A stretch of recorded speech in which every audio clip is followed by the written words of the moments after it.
Viral, video uang dihamburkan dan jadi rebutan usai Pilkades di Polewali Mandar. Video uang kertas dihamburkan dari sebuah rumah, viral di media sosial. Peristiwa tersebut diketahui terjadi di Desa Pambusuang, Polewali Mandar, Sulawesi Barat.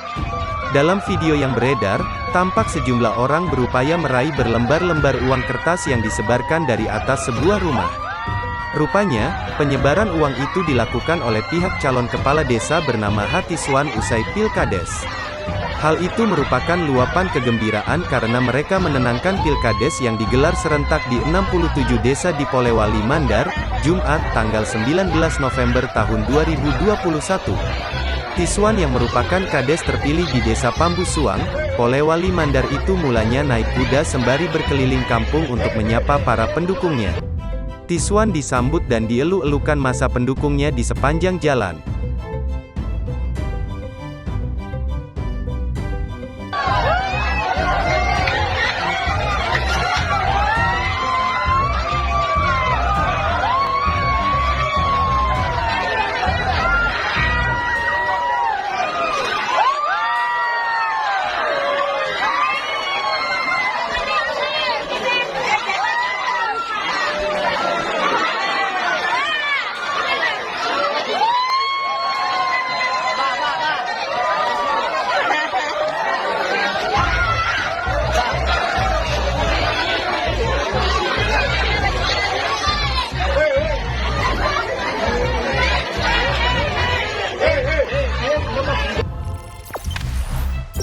Jangan lupa subscribe, share, komen, dan like ya.